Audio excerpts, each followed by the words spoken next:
हमारे आसपास की दुनिया के बारे में हम जो भी जानकारी जानते हैं वह हमें हमारी 5 इंद्रियों के माध्यम से मिलती है।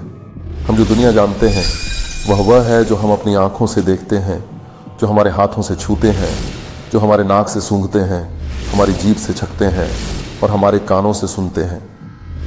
आधुनिक विज्ञान ने यह तथ्य उजागर किए हैं कि हम एक इलेक्ट्रिकल सिग्नलों की दुनिया में जी रहे हैं, क्योंकि जो कुछ भी हमारे पास पहुंचता है वह हमारे बाहरी दुनिया से आता है। यह हमारे अद्भुत मस्तिष्क में अरबों तंत्रिका कोशिकाओं के अंदर इलेक्ट्रिकल सिग्नलों में बदल जाता है। क्या आपकी आंखें एक पीला फूल देखती हैं? पीला फूल देखने की आपकी प्रक्रिया कैसी थी? यह लगातार चरणों में हुआ।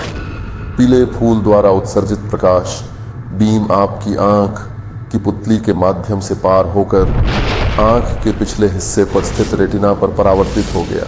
फिर तंत्रिका कोशिकाओं द्वारा संचारित प्रकाश को विद्युत संकेतों में बदल दिया जाता है, जो मस्तिष्क के पिछले हिस्से में स्थित दृश्य केंद्र नामक एक अत्यंत छोटे बिंदु तक पहुंचाया जाता है।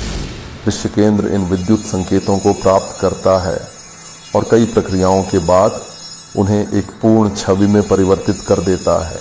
इसका मतलब है कि यह दृष्टि प्रक्रिया मस्तिष्क के इस बहुत छोटे हिस्से में हुई, जो एक बहुत अंधेरा स्थान है जो कभी प्रकाश नहीं देखता। श्रवण, स्पर्श, स्वाद और गंध की प्रक्रिया से हमें जो प्राप्त होता है उसे विद्युत संकेतों के रूप में मस्तिष्क तक पहुंचाया जाता है और इन इंद्रियों के केंद्र में महसूस किया जाता है। बाहरी कान इसके चारों ओर की ध्वनि तरंगों को एकत्र करता है और उन्हें मध्यम कान तक पहुंचाता है। फिर मध्य कान इसे प्राप्त ध्वनि कंपन को आंतरिक कान में भेजता है। आंतरिक कान इन कंपन को विद्युत संकेतों में बदलकर मस्तिष्क को भेजता है। सुनने की प्रक्रिया मस्तिष्क के सुनने केंद्र में होती है, भले ही यह बाहरी ध्वनि स्रोत से पूरी तरह से अलग है। हमारी गंधों की धारणा दृष्टि और श्रवण की तरह ही प्राप्त होती है। किसी फूल के वाष्पशील परमाणु नाक के गुहा में स्थित छोटे छोटे बालों पर रिसेप्टर्स तक पहुंचते हैं। फिर उसके साथ कुछ प्रकार की क्रिया होती है।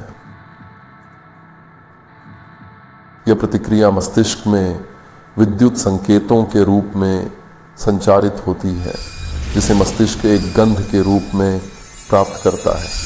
जैसे सुनने और देखने की इंद्रियों के साथ होता है, उड़नशील परमाणु कभी भी मस्तिष्क तक नहीं पहुंचते हैं। दिमाग तक जो पहुंचता है वह केवल विद्युत संकेत है। क्या देखने और परसीव्स करने वाला दिमाग है? यदि हम मस्तिष्क का विश्लेषण करें तो हमें इसमें केवल वसा और प्रोटीन मिलेंगे और यही तत्व कई अन्य जीवित अंगों में भी पाए जाते हैं। अर्थात उस मांस के टुकड़े में ऐसा कुछ भी नहीं है जिसे हम मस्तिष्क कहते हैं, जो हमें विभिन्न छवियां देखने में सक्षम बनाता है या जो हमारी जागरूकता का निर्माण करता है। या हम में से प्रत्येक के पास एक इकाई है जिसे हम मैं या स्व कहते हैं। अगर हम ध्यान से सोचें तो क्या हम जो भी छवियां अपने चारों ओर देखते हैं वास्तव में मस्तिष्क के अंदर देखते हैं? फिर क्या मस्तिष्क के परमाणु ही इन छवियों को देखते हैं, जबकि वे अंधे, बहरे और बिना किसी समझ के होते हैं? क्यों कुछ मस्तिष्क के परमाणुओं को देखने, सुनने और सूंघने की क्षमता मिली, जबकि मानव शरीर के अन्य परमाणु नहीं पाए? क्या हमारा हर काम जिसमें सोचना, समझना, देखना, याद रखना और खुश या दुखी होना शामिल है, दिमाग के परमाणुओं के बीच विद्युत यांत्रिक संपर्कों में संलग्न होता है? इन सवालों पर विचार करने पर हमें मिलता है कि मस्तिष्क के परमाणुओं में इच्छा की खोज करने का कोई मतलब नहीं है। यह स्पष्ट है कि देखने, सुनने और महसूस करने वाला अस्तित्व पदार्थ से कहीं श्रेष्ठ है। यह अस्तित्व एक जीवित प्राणी है, मात्र पदार्थ या उसकी छवि नहीं। यह प्राणी अपनी शारीरिक शरीर का उपयोग करके अपने सामने की संवेदी धारणा को जोड़ता है। यह पदार्थ से बहुत श्रेष्ठ प्राणी है। हमारे शरीर में निवास करने वाला उच्चतर अस्तित्व आत्मा है या रूह, क्या उनमें कोई अंतर है? लोगों की राय इस बारे में अलग अलग थी कि जिसे आत्मा और आत्मा कहा जाता है वही चीज़ है या दो अलग अलग चीज़ें हैं। कुछ लोग कहते हैं कि ये एक ही चीज़ है, दूसरे कहते हैं कि वे दो अलग अलग चीज़ें हैं, और कुछ कहते हैं कि वे एक ही चीज़ है, लेकिन इसे आत्मा कहा जाता है जब ये शरीर में प्रवेश करती है, और इसे आत्मा कहा जाता है जब ये शरीर से निकलती है। चलिए कुछ कुरानिक आयतों में आत्मा और रूह की अवधारणा के बारे में और सीखते हैं और जानने की कोशिश करते हैं कि क्या वे वास्तव में दो अलग चीज़ें हैं या एक ही चीज़, और कौन सा मत सच्चाई के करीब है। तो जब मैंने इसे बनाया और इसमें अपनी आत्मा फूंकी तो इसे सिजदा करो। वे आपसे आत्मा के बारे में पूछते हैं, कहो इसका स्वभाव केवल मेरे प्रभु को पता है और आपको बहुत थोड़ा ज्ञान दिया गया है। और उस महिला जिसने अपनी पवित्रता की रक्षा की, तो हमने अपने फरिश्ते के द्वारा उसमें अपनी आत्मा फूंकी, उसे और उसके बेटे को सभी लोगों के लिए एक संकेत बना दिया। फिर उसने उन्हें ढाल कर उनमें अपनी आत्मा फूंक दी, और उसने आपको श्रवण, दृष्टि और बुद्धि दी। आप शायद ही किसी धन्यवाद देते हैं। आत्मा मानव शरीर के सभी अंगों और कोशिकाओं के लिए प्रेरक शक्ति होती है, और इसके माध्यम से इस शरीर का पोषण, गति, पुनरुत्थान और जीवन पूरा होता है। अगर आत्मा नहीं होती तो शरीर चलना बंद कर देता और अन्य निर्जीव वस्तुओं की तरह स्थिर और निष्क्रिय हो जाता। आज हर आत्मा को उसके किए का बदला मिलेगा। आज कोई अन्याय नहीं होगा। निस्संदेह अल्लाह हिसाब करने में बहुत तेज है। हे ईमान वालों, अल्लाह से डरते रहो और हर आत्मा ये देखे कि उसने कल के लिए क्या भेजा है, और अल्लाह से डरो। निश्चित रूप से अल्लाह जानता है कि तुम क्या करते हो। अल्लाह किसी आत्मा से उसकी क्षमता से अधिक की मांग नहीं करता। सारा अच्छा अपने लाभ के लिए होगा और सारा बुरा अपने नुकसान के लिए। हर आत्मा को मौत का स्वाद चखना है, और हम तुम्हें अच्छे और बुरे से परखते हैं, फिर तुम हमारी ओर लौट आए जाओगे। आत्मा मनुष्य की नींव है। वही है जिसे न्याय के दिन अकाउंटेबिलिटी के लिए रखा जाएगा और पुरस्कार दिया जाएगा। वही है जो महसूस करती है, खुश होती है, दुखी होती है और पीड़ित होती है। और वही है जो तब मृत्यु का अनुभव करेगी जब आत्मा शरीर से बाहर निकल जाएगी। वह शरीर जिसे यह अस्थायी रूप से पहन रहा था और जो इसके और भौतिक दुनिया के बीच मध्यस्थ था। मानव के मुख्य घटक ऐसे होते हैं जैसे एक कार और उसका ड्राइवर। कार का शरीर केवल ड्राइवर और उसकी बाहरी दुनिया के बीच एक मध्यस्थ है। मानव शरीर को भी आत्मा और भौतिक धरती की दुनिया के बीच एक मध्यस्थ माना जाता है। यदि ड्राइवर कार से बाहर निकल जाता है तो कार बाहरी उत्तेजनाओं का जवाब नहीं दे सकती। इसी तरह एक बेहोश या सोता हुआ शरीर बाहरी उत्तेजनाओं का जवाब नहीं दे सकता यदि आत्मा इसे छोड़ देती है। जब ड्राइवर अपनी कार से उतरता है तब भी उनके बीच एक संबंध बना रहता है। उसे लगेगा कि कुछ प्रभाव है तो वह तुरंत वापस आ जाएगा। इसी तरह आत्मा का शरीर से एक निश्चित संबंध होता है। किसी भी प्रभाव से प्रभावित होने पर वह जितनी जल्दी हो सके लौट आएगी। जो महसूस करता है वह कार का शरीर या उसकी ऊर्जा नहीं होती बल्कि अकेला ड्राइवर होता है। इसी तरह आत्मा शरीर का उपयोग करके महसूस करती है जो आत्मा से जीवन प्राप्त करती है। कार की ऊर्जा का समाप्त होना उसका अंत है, ड्राइवर का नहीं। इसी तरह आत्मा के शरीर छोड़ने का मतलब उसकी मौत नहीं होती। एक कार की मरम्मत करना और उसके किसी क्षतिग्रस्त हिस्से को बदलना बहुत हद तक इंसान का उपचार करने और उसके किसी क्षतिग्रस्त अंग को बदलने जैसा है। किसी व्यक्ति पर जिन्न सवार होकर उसके शरीर का उपयोग करना ऐसा है जैसे चोर कार के ड्राइवर को बंधक बनाकर कार को अपने नियंत्रण में ले ले। जब कोई व्यक्ति सो जाता है तो वह एक मृत शरीर की तरह हो जाता है, हालांकि उसका दिल अभी भी धड़कता है और उसके फेफड़े बिना रुके काम कर रहे होते हैं। उसके साथ क्या हुआ? क्या उसकी आत्मा या रूह ने उसका शरीर छोड़ दिया? अल्लाह मौत के समय और सोते समय जीवितों की आत्माओं को वापस बुला लेते हैं। फिर जिनकी मौत का फैसला हो चुका होता है उन्हें रोक लेते हैं और बाकी को एक निश्चित समय तक छोड़ देते हैं। यकीनन इसमें उन लोगों के लिए निशानियां हैं जो सोचते हैं जब व्यक्ति सोता है तो उसकी आत्मा उसके शरीर में रहती है क्योंकि उसका दिल धड़कता रहता है, लेकिन अचेतना और शरीर की चेतना खोने के पीछे का कारण आत्मा का उससे निकल जाना है। शरीर से आत्मा का निकलना शरीर की मौत का मतलब होता है, जबकि शरीर से रूह का निकलना नींद और शरीर की चेतना का खोना होता है। जबकि रूह की चेतना और धारणा किसी और अज्ञात दुनिया में बनी रहती है।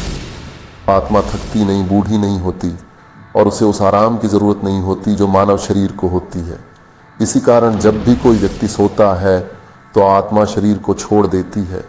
नींद के दौरान आत्मा शरीर को छोड़कर एक अज्ञात दुनिया में चली जाती है जो बरज़ख जीवन के समान है।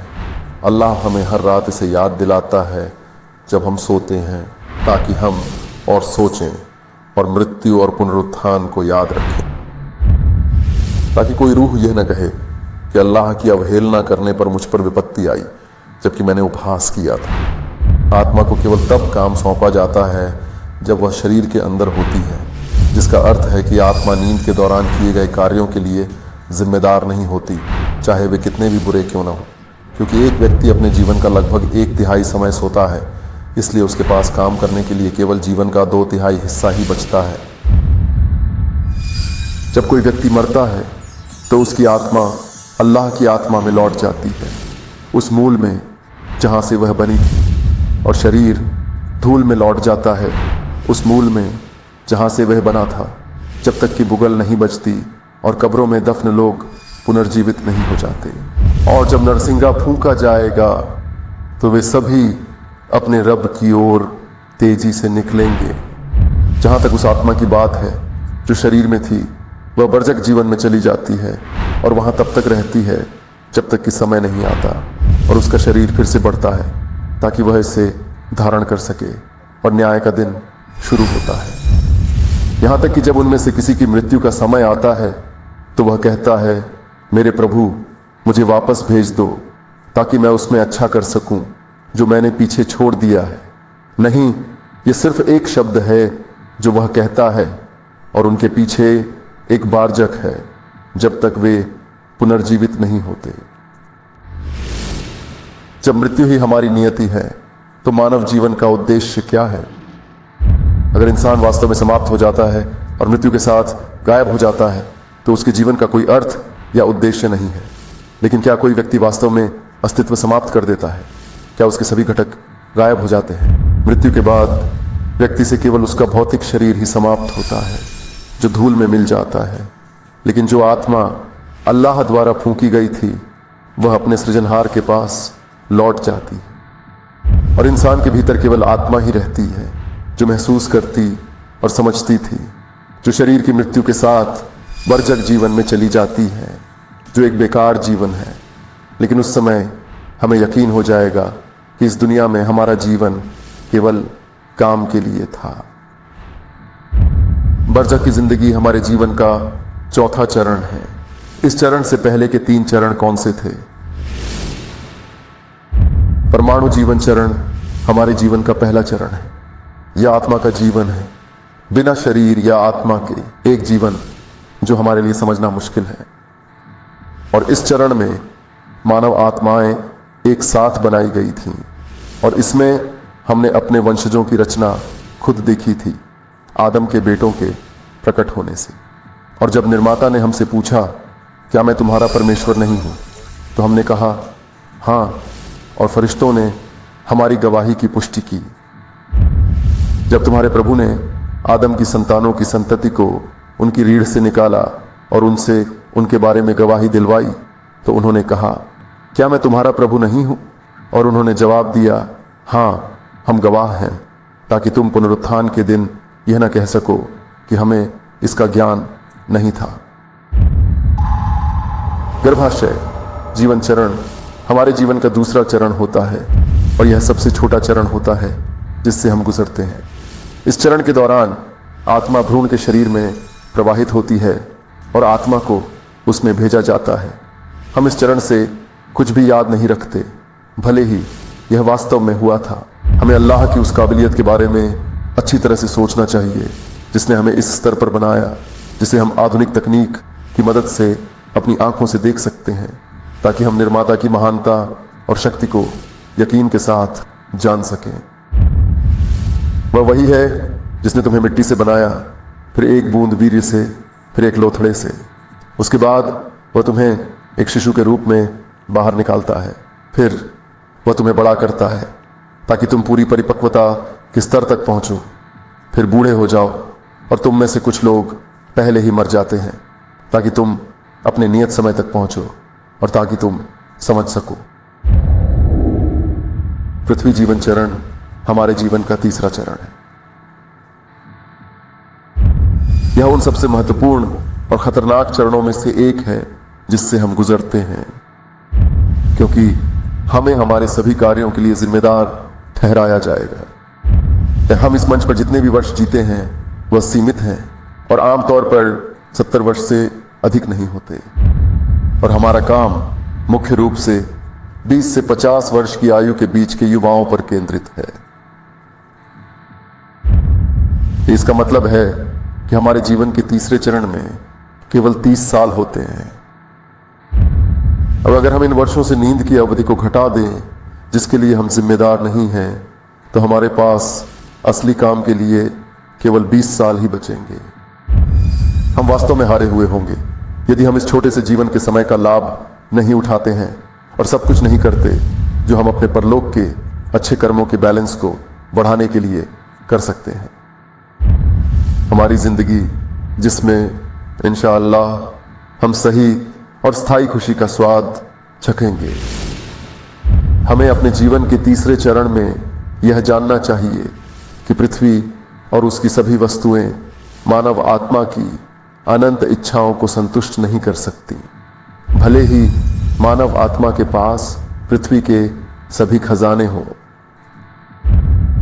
यह शांत नहीं होगा और न ही आराम करेगा, क्योंकि उसे पता है कि जिस शरीर को वह पहनता है वह समय के साथ थक जाता है, बीमार हो जाता है, बूढ़ा हो जाता है और क्षीण हो जाता है। मतलब मृत्यु निश्चित है। मनुष्य की आत्मा इस धरती पर तब तक शांत नहीं होती जब तक कि उसके पास भौतिक सुख सुविधाओं के सभी साधन पर्याप्त और अविरल धन न हो। स्वास्थ्य शरीर के लिए स्थायी आराम और किसी भी बुढ़ापे या मृत्यु के बिना शरीर के लिए नवीनीकृत युवावस्था, एक जीवन जो इस दुनिया के जीवन में इस क्षणिक धरती पर असंभव है। इंसान अपने दिल में एक छोटी काली जोंक विरासत में पाता है जो उसकी आत्मा की प्रकृति पर असर डालती है। इस जोंक के माध्यम से शैतान अपनी व्यसनात्मकता को मानव आत्मा में फैलाने में सक्षम है। इस जोंक की तीव्रता और ताकत व्यक्ति पर निर्भर करती है, उसकी जिंदगी और उसके पांचों इंद्रियों का उपयोग करने के तरीके पर। काला जोंक शरीर के साथ बढ़ता है और बच्चे के दिल में यह बहुत छोटा होता है, और शैतान अपनी धारणाएं प्रसारित करना तब तक शुरू नहीं कर सकता जब तक यह एक निश्चित आकार न ले ले। इस काली जोंक का कारण हमारे आका आदम का पहला पाप हो सकता है, जब शैतान ने उन्हें उस पेड़ से खाने के लिए मना लिया था जिसके पास जाने से उन्हें रोका गया था। काली जोंक असली है और यह सभी लोगों के दिलों में मौजूद है, और वह महान हदीस जिसमें पैगंबर मोहम्मद की कहानी सुनाई गई थी, अल्लाह की शांति और आशीर्वाद उन पर हो, खेलते समय उनके सीने को चीर कर खोलना इस बात का प्रमाण है कि काला सूजन असली है, और यह शैतान को हमारी आत्माओं में अपनी बुरी विचारधाराएं फैलाने में मदद करता है। जिनकी इच्छाएं इस धरती की सारी चीजों से भी संतुष्ट नहीं होती हैं। अनस इब्न मलिक ने बताया कि जिब्राइल अल्लाह के संदेशवाहक के पास आए थे। अल्लाह की शांति और आशीर्वाद उन पर हो। जब वो अपने साथियों के साथ खेल रहे थे तब उन्होंने उसे पकड़कर जमीन पर प्रस्थान किया, उसका सीना चीर दिया, उसका दिल निकाला और उसमें से एक खून का थक्का निकाला और कहा, यह तुम्हारे अंदर शैतान का हिस्सा था। और फिर उसने जमजम के पानी से एक सुनहरे कटोरे में इसे धोया और फिर इसे मिलाकर वापस अपनी जगह पर लगा दिया। लड़के उसकी मां के पास दौड़ते हुए आए और कहा, वास्तव में मोहम्मद मारे गए हैं। वे सभी उसकी ओर दौड़ पड़े और उसे सही सलामत पाया। उसका रंग बदल गया था। अन्ना ने कहा, मैंने खुद उसकी छाती पर सुई के निशान देखे। हमें अपने जीवन के हर दिन का लाभ उठाना चाहिए। अपनी इंद्रियों का उपयोग करके अपनी आत्मा को खतरनाक काली झोंक के प्रभाव से शुद्ध करना चाहिए और हमें बहुत सावधान रहना चाहिए कि हमारी आत्मा तक कुछ भी न पहुंचे जो इसे दूषित कर सके या काली झोंक के फैलाव को बढ़ा सके, क्योंकि अगर यह होता है तो यह शैतान को हमारी आत्माओं के कार्यों को नियंत्रित करने में सक्षम बनाएगा। फिर आत्मा बुराई का आदेश देने वाली हो जाती है। ज्यादातर लोग अपने दैनिक जीवन के दौरान अपने दिलों में काले झोंक का प्रसार बढ़ाते हैं और उन्हें इस मामले के खतरे का एहसास नहीं होता। और कई लोग मानव आत्मा को काले झोंक रोग के खतरे से शुद्ध करने के कई तरीकों का उपयोग करने के बारे में नहीं सोचते या प्रयास नहीं करते।